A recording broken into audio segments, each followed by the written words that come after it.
श्री राम जन्मभूमि मंदिर के पक्ष में जिस समय निर्णय आया उसी समय सृष्टि में युग का परिवर्तन हो गया था। इस समय कलिकाल चल रहा है, लेकिन उसी दिन कलयुग में त्रेता युग ने प्रवेश कर लिया। जो दशा त्रेता युग में थी वो दशा प्रकट हो चुकी है। बंधुओं और बहनों, राम किसी व्यक्ति का नाम नहीं है और अयोध्या किसी स्थान का नाम नहीं है। रामो विग्रहवान धर्म साधु सत्य पराक्रम। राम कोई व्यक्ति नहीं है, राम व्यक्तित्व है। मैं चंपत जी की बात से थोड़ी असहमति रख रहा था कि ब्रिटेन ने ये कहा और फ्रांस ने अयोध्या के बारे में ये कहा और चीन के दार्शनिक ने ये कहा और वहाँ के दार्शनिक ने ये कहा। अयोध्या के लिए किसी के प्रमाण पत्र की आवश्यकता ही नहीं है। जिनको सूर्य दिखाई नहीं देता उनको अपने नेत्र की चिकित्सा करानी चाहिए। सूर्य था, सूर्य है, सूर्य रहेगा, यही सिद्धांत अयोध्या के साथ है बंधुओं और बहनों। और इसलिए इस युग का स्वागत करना चाहिए। जैसे श्री राम के जन्म के साथ गोस्वामी जी ने लिखा था कि त्रेता भई कृतु की करनी, इस समय कलयुग में त्रेता का प्रवेश हो गया है। जो भी सत्ता आती है इस देश के अंदर, सत्ता किसी की भी होती होगी, किसी विचारधारा किसी भी दल की होती होगी, वो घोषित करता है कि हम इस देश में राम राज्य निर्माण करेंगे। कोई नहीं कहता हम हरिश्चंद्र जैसे सत्यवादी का राज्य निर्माण करेंगे, हम दशरथ जी जैसे धर्मात्मा का राज्य निर्माण करेंगे, हम विक्रमादित्य जैसा राज्य निर्माण करेंगे। जो कहता है हम तो राम राज्य निर्माण करेंगे।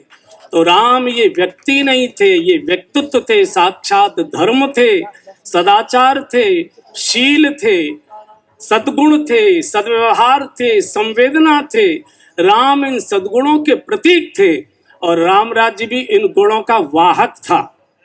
रामराज्य शासन की व्यवस्था नहीं थी, रामराज समाज के परम आदर्श अवस्था थी, जहां प्रत्येक व्यक्ति राम जैसा चरित्रवान, राम जैसा शीलवान, राम जैसा करुणावान, राम जैसा दयावान, राम जैसा परोपकारी, राम जैसा संवेदनशील। तो उस जगत में रहने वाले जो भी लोग कहे गए वो सब राम ही हो गए, सबको राम ही कहा गया। और इस देश का सौभाग्य है कि राम ने अपने प्रकटीकरण के लिए भारत जैसी भूमि को और अयोध्या को चुना है। बंधुओं और बहनों, अयोध्या राज्य की भूमि नहीं है, ये धर्म का संदेश देने वाली व्यास गद्दी यहाँ रखी जाती है।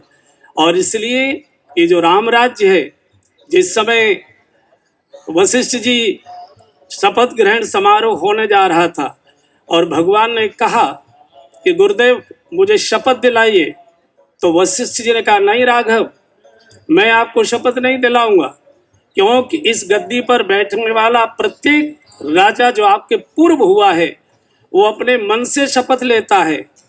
तो वशिष्ठ जी बोले हैं कि राम तुम दशरथ पुत्र हो यदि, धर्मात्मा सत्य संधश्च रामो दाशरथार्थ यदि। अगर आप धर्मात्मा सत्यसंध महाराज दशरथ के पुत्र हैं तो आप स्वयं शपथ लीजिए। राम राज्य की शपथ क्या होती है, भगवान स्वयं पत्र पढ़कर घोषणा करते हैं। राज्यम कुलम च सौख्यम च यदि वा जानकीमपि आराधनाय लोकाय मुंचताम नास्ति में व्यथा। राज्य को, कुल को, अपने सुख को, परिवार को, यद्यपि प्राण प्रिय जानकी जी को भी मुझे त्यागना पड़े और उसके कारण से जनता को प्रसन्नता होती हो तो मैं सबको त्यागने के लिए तैयार हूं। मुझे जनता प्रसन्न चाहिए। ये राम राज्य की शपथ है बंधुओं। आज तो हम कहते हैं अभी तो कोर्ट ने अपराध सिद्ध नहीं किया है, कोर्ट तय करेगा तब होगा। एक समाज का साधारण व्यक्ति राज्य की महिषी पर आक्षेप करता है और सीता जी को अलग कर दिया जाता है। जिस राज्य में कुत्ते को भी सुना जाता हो, एक सामान्य से व्यक्ति की भी बात जहां राज सत्ता सुनती हो, वो राज्य राम का राज्य कहा जाता है। इसलिए जब तक ये सृष्टि रहेगी आदर्श के रूप में, ये राम राज्य का ही आदर्श सारे संसार को चलाएगा। बंधुओं और बहनों, ये जो संदेश अब प्रकट होने जा रहा है अयोध्या से, राम राज्य का, सदाचार का, सदाशयता का, संवेदनशीलता का, धर्म का, परोपकार का, शिष्टता का, सच्चरित्रता का, इस संदेश को भारत की सरकारों से मेरा आग्रह है कि स्वयं पालन करें और राम राज्य के रूप में अवध की पावन भूमि से निकलने वाला ये दिव्य संदेश भारत के जन जन से उसका पालन कराने का आग्रह करें। ये सरकारों की भी जिम्मेदारी है, समाज की भी जिम्मेदारी है, शिक्षण संस्थाओं की जिम्मेदारी है और हमारी सबकी जिम्मेदारी है। एक नए युग का सूत्रपात हुआ है। बंधुओं, इस अयोध्या पर्व के माध्यम से अब दर्शन की प्रतीक्षा करिए कि हम त्रेता में जी रहे हैं।